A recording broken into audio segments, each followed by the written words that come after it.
from the startup И эта level. фигура And является this is the kind общественным of лидером и a центром общественного public внимания.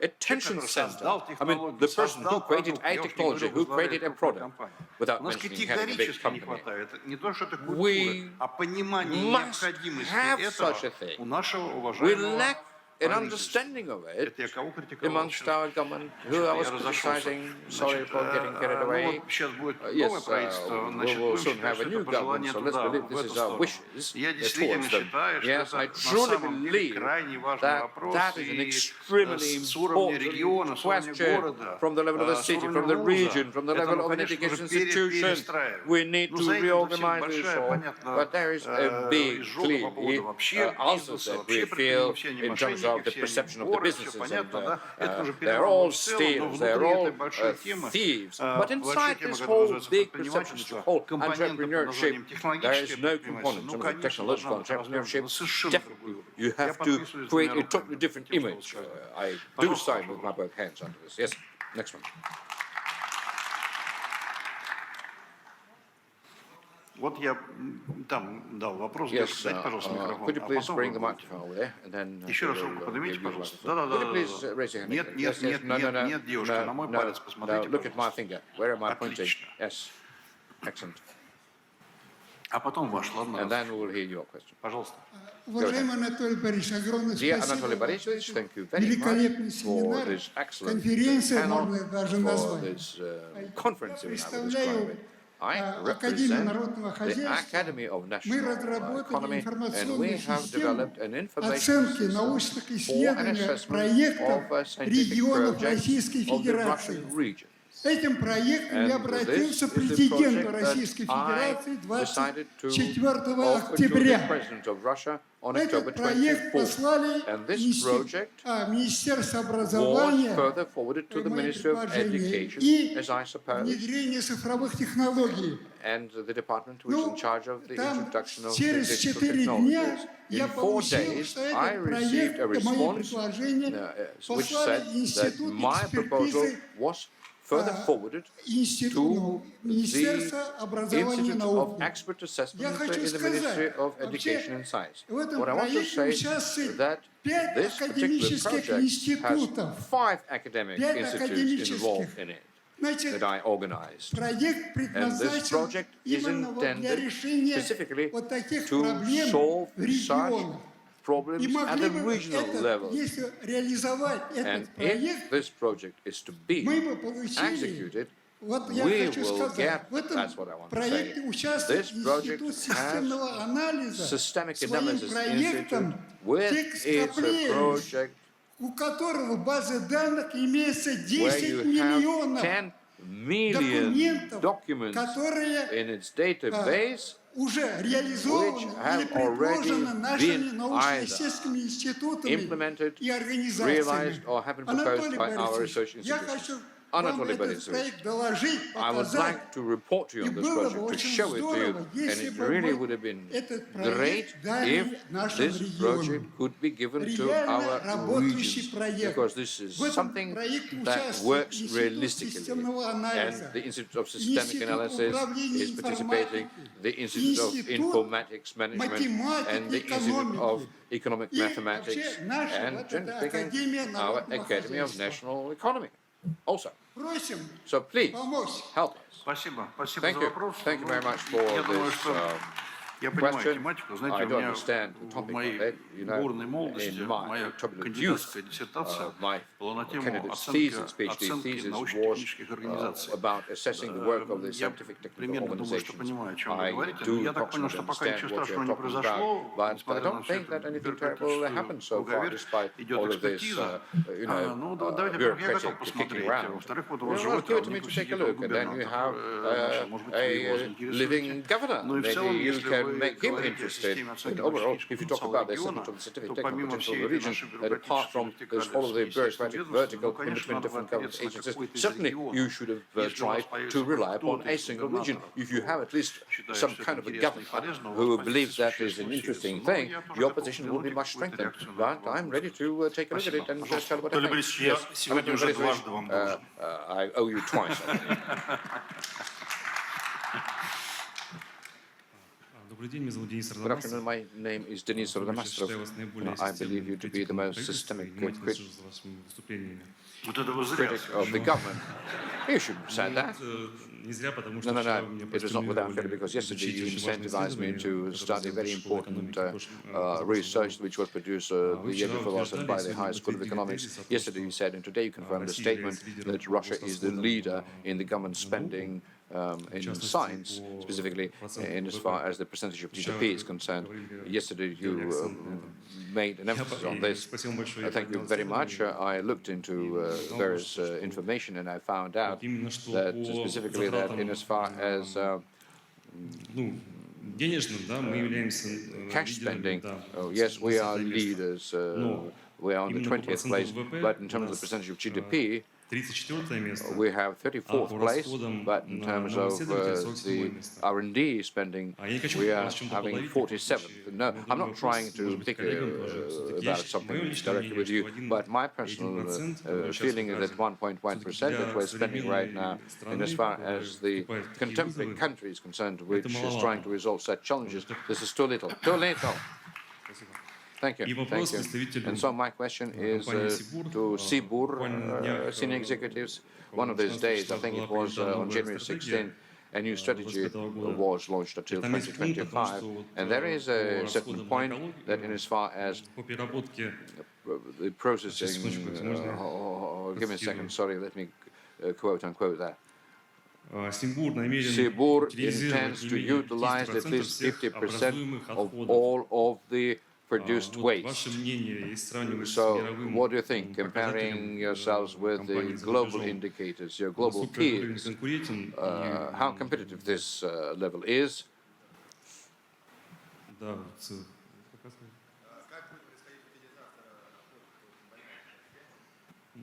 What did you say? Well, could you please finish your question? Yes, I finished it. Thank you. Yes, let me say a couple of words, and then Mikhail Mikhailovich will give you the microphone. So, in as far as my part is concerned, once again, let's introduce certain clarity. If you looked at the Russia's ratings in terms of the share of spending on science as a part of the GDP, you will see us, or I think somewhere close to 30th or 40th place. But spending on GDP is made up of two elements: business spending and government spending. My thinking is not my thinking, really. It's a very simple thing, because very often we're saying that we're not having enough spending for science, and this is generally acceptable principles. We had President assignment to raise it up to 2.5%. In 2008, there was an innovative strategy to raise it up to 2.8%, the share of spending, and we're trying to increase it, and that is correct. And my position is not that we shouldn't do that. This is the correct thing to do. My position is that we should grow not on the government side of spending, rather than on the business side of spending. In this whole story, what we lack is business spending. That's what we don't have enough. If you look at it in total funding for the science, I cannot be exact, but there will be about 90 to 10%. 90 government spending, 10 business spending. So that's what we're not having enough. That is why we're being so proud of saying that we have built so many factories for 100 billion rubles, the amount of annual production that comes from these factories. They have a certain custom that they take their business to the science. They have funded R&D more than 40 billion rubles worth. We were criticized by the economic science. Why do you give money to Chubais? Chubais should give money to science. No, we cannot fund science for nothing. We're not qualified customers for the science. We're investors into high-tech business, which in its turn will definitely be looking for a proper R&D result. And that is a proper construction. When you're developing a high-tech developing business, that business would inevitably go to academia and other R&D centers and will ask for something. So what such a business requests, and the funny thing, it as a customer is much more skilled compared to us, because this business understands what it needs. That's what we don't have enough. We don't have this business component in funding scientific development. But in as far as the government spending is concerned, I believe the situation is more or less all right. Don't corresponding thing. Maybe I would think about the correlation of the tender and non-tender part of it. I simply tried to explain my thinking. Mikhail Yurievich, please, a question to you. Well, possibly you meant the strategy. I'm sure that's what you meant. The sustainable development strategy, which included in itself quite a few components.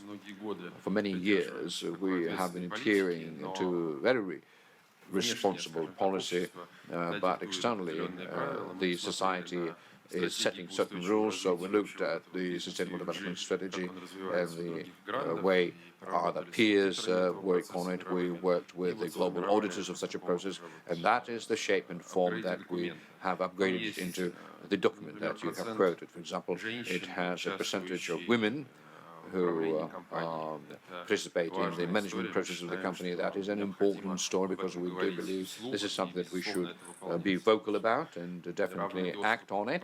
And equal access to management is a point of interest on the part of the society, and we do monitor it and we support it. Then there are other issues related to the amount of consumed power, the percentage of electricity, or the number of activities in our volume of power consumed that comes from the renewable sources. Amongst other things, there are issues disclosed which are about the utilization of the waste which is generated as the result of our operations, which is related to water, simply because we use water for our technology cycle. The cooling towers, we need to take off extra temperature, so that really constitutes emissions into the environment. And the solid waste, so at least 50% of utilization is quite a good figure. Now, in terms of the way it's to be achieved, this is either upgrading or in a partnership or independently on our own, in a partnership with regional, utilities, the ones which, yes, right, exactly, yeah, water utilities, in partnership with the water utilities, in some cases, independently recycling facilities, then the solid waste deposits, and wherever the solid waste, certain salts, let's say, we can use and bonding them to the subsequent recycling, like gypsum or certain other construction materials. That's what we're going to do. Yes, and we tried to honestly and in a very detailed manner to describe it as our commitments, but we're also open to a dialogue. If you can advise us on how to do it better, we will be appreciative of that. You know, colleagues, we definitely were unable to answer all of the questions, and maybe I'm sorry to say some of you do still have questions. Maybe you are not very satisfied that we have been too dry in our rhetoric. But I want to tell you that in our innovative area, my personal viewpoint, we don't have enough of substantive, very calm professional conversation, because in front of you, you have people who, with their own bare hands, are creating high-tech breakthroughs. And we are not knowledgeable about everyone, but we do work through all of the realities, with all of the complexities, with all of the pies and whatnot. So such a professional conversation is extremely important. I would like to thank all of the panelists for being able to speak. Sorry for not having more time in this conversation. Thanks for everybody who joined us.